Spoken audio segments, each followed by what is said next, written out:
I now give the floor to His Excellency Sabrahmanyam Jaishankar, Minister of External Affairs of India.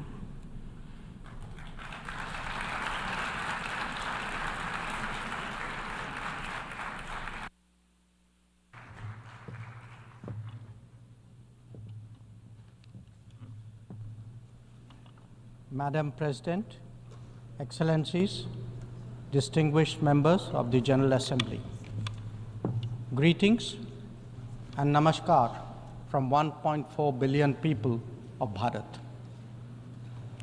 I congratulate the President of the General Assembly, His Excellency Mr. Philemon Yang, and strongly support the 79th UN General Assembly's theme of leaving no one behind. Madam President, we are gathered here at a difficult time. The world is yet to recover from the ravages of the COVID pandemic. A war in Ukraine is well into its third year. The conflict in Gaza is acquiring wider ramifications. Across the global south, development plans have gone off rails and SDG targets are receding. But there is more. Unfair trade practices threaten jobs, just as unviable projects raise debt levels. Any connectivity that flouts sovereignty and territorial integrity acquires strategic connotations, especially when it is not a shared endeavor.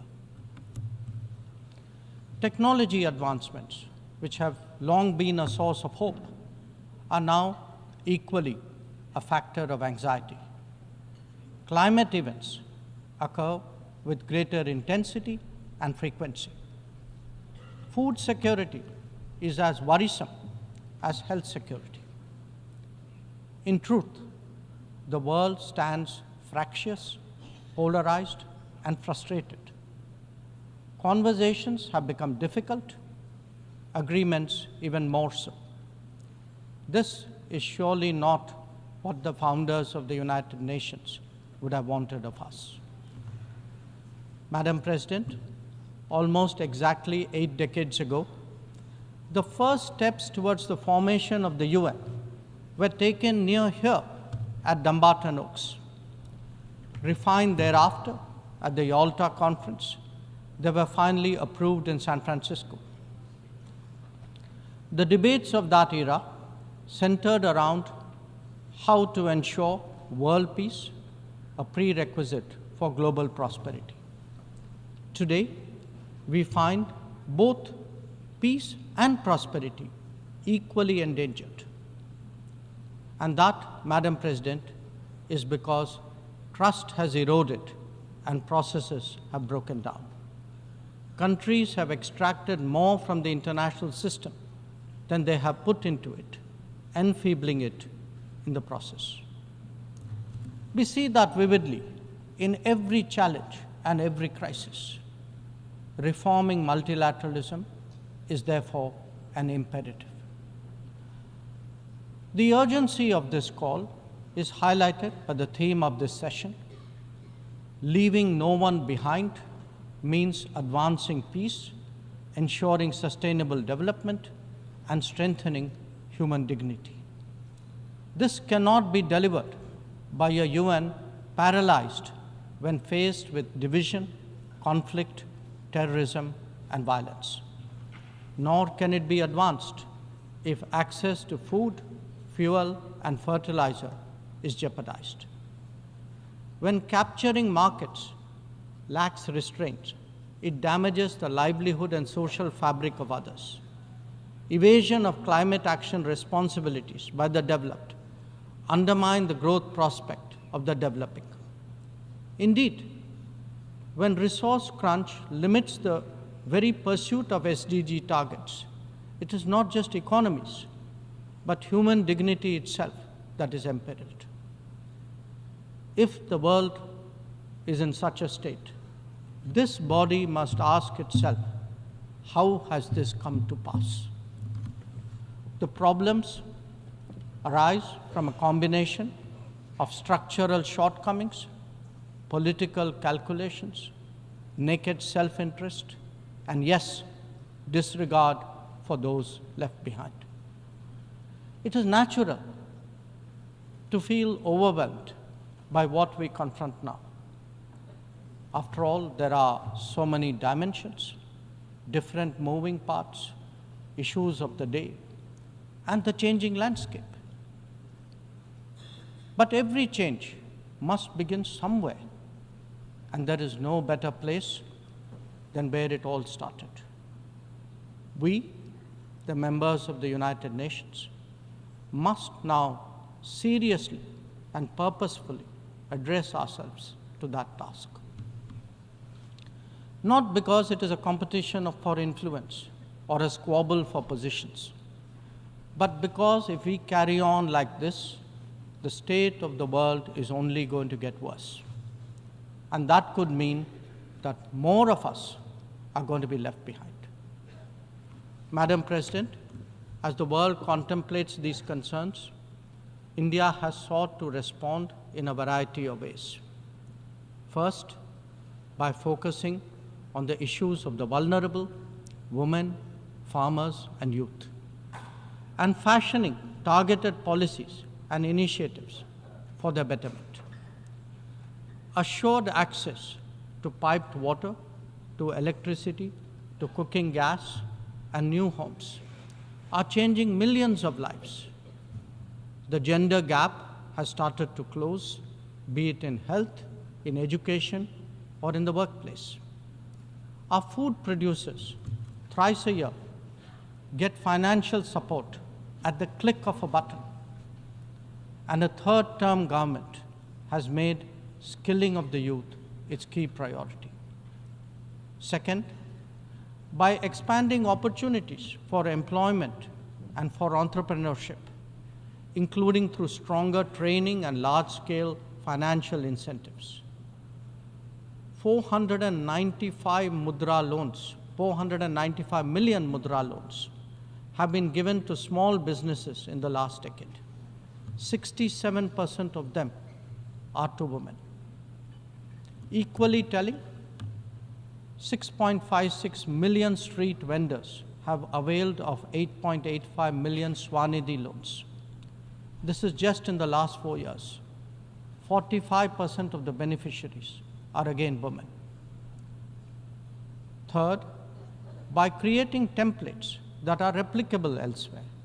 It could be digital delivery or enhancing the quality of governance and public services, as indeed making medicines and health facilities accessible and affordable. A digital public infrastructure and a people's pharmacy are today examples of what India can readily offer to the world. It is also an alternative vision where technology is used to empower, not to dominate. Fourth, by encouraging the Global South to voice its shared concerns and come together. To that end, we have convened 3 Global South summits, the most recent in August of 2024. And fifth, by contributing to the well-being of the global commons and responding to the pressing needs of those in distress. This has ranged from undertaking projects in 78 nations, providing resources to neighbors, and responding to HADR situations, to supplying medicines and ensuring maritime safety and security. Madam President, given the scale of transformation underway in India, each of these dimensions underline that the world's problems can indeed be tackled, and that by working together, we can surely create a larger lifting tide. In these troubled times, it is necessary, Madam President, to provide hope and rekindle optimism. We have to demonstrate that big changes are possible and not over a long period. And nothing is more powerful in this regard than the transformative potential of the digital. We have seen its impact in our daily lives in India over the last decade. It is visible when public benefits from nutritional support and housing to energy and health are delivered efficiently and on a vast scale. Or when small business loans and farmers' support are extended without using intermediaries. In fact, when street vendors and expat workforce confidently use fintech in their regular transactions, when services delivery and benefits move seamlessly and transparently, less people will be left behind. That, Madam President, is India's experience and India's relevance. Such leapfrogging possibilities, coupled with people-centric policies and visionary leadership, can be real game changers. When India lands on the moon, rolls out its own 5G stack, dispatches vaccines worldwide, embraces fintech, or houses so many global capability centers, there is a message here. Our quest for a Viksit Bharat or a developed India will understandably be followed closely. Madam President, an important cause of many getting left behind has been the unfairness of the current globalization model. Over-concentration of production has hollowed out many economies, impacting their employment and social stability. Democratizing global production, building resilient supply chains, ensuring trusted digital services, and espousing an open source culture, all these promote widespread prosperity. There are economic answers, just as there are social ones. Madam President, the UN has always maintained that peace and development go hand in hand. Yet, when challenges to one have emerged, due regard has not been given to the other. Clearly, their economic implications for the weak and vulnerable need to be highlighted. But we must also recognize that conflicts themselves must be resolved. The world cannot be fatalistic about the continuation of violence on a large scale, no more than be impervious to its broader consequences. Whether it is the war in Ukraine or the conflict in Gaza, the international community seeks urgent solutions. These sentiments must be acknowledged and acted upon. Madam President, the UN is a testimony to the agreed principles and shared objectives of the world order. Respect for international law and commitments are among the foremost in that regard. If we are to ensure global security and stability, then it is essential that those who seek to lead set the right example. Nor can we countenance egregious violations of our basic tenets. Terrorism is antithetical of everything that the world stands for. All its forms of and manifestations must be resolutely opposed. The sanctioning of global terrorists by the United Nations should also not be impeded for political reasons. Madam President, many countries get left behind due to circumstances beyond their control. But some make conscious choices with disastrous consequences. A premier example is our neighbor, Pakistan. Unfortunately, their misdeeds affect others as well, especially the neighborhood.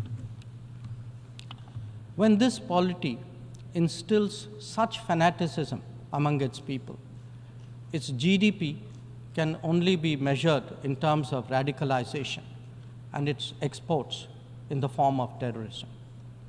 Today, we see the ills it sought to visit on others consume its own society. It can't blame the world. This is only karma. Madam President, a dysfunctional nation coveting the lands of others must be exposed and must be countered. We heard some bizarre assertions from it at this very forum yesterday. So let me make India's position perfectly clear. Pakistan's cross-border terrorism policy will never succeed, and it can have no expectation of impunity. On the contrary, actions will certainly have consequences. The issue to be resolved between us is now only the vacation of illegally occupied Indian territory by Pakistan, and of course, the abandonment of Pakistan's long-standing attachment to terrorism. Madam President, the global order is inherently pluralistic and diverse. The UN began with 51 members. We are now 193. The world has changed profoundly, and so have its concerns and its opportunities. But to address both, and indeed to strengthen the order itself, it is essential that the UN be the central platform for finding common ground. And that it certainly cannot be by remaining anachronistic. Large parts of the world cannot be left behind when it comes to deciding the key issues of our times. An effective and efficient UN, a more representative UN, and a UN fit for purpose in the contemporary era is essential. Let us therefore send out a clear message from this UNGA session. We are determined not to be left behind. By coming together, sharing experiences, pooling resources, and strengthening our resolve, we can change the world for the better. I thank you, Madam President. I thank the Minister for External Affairs of India,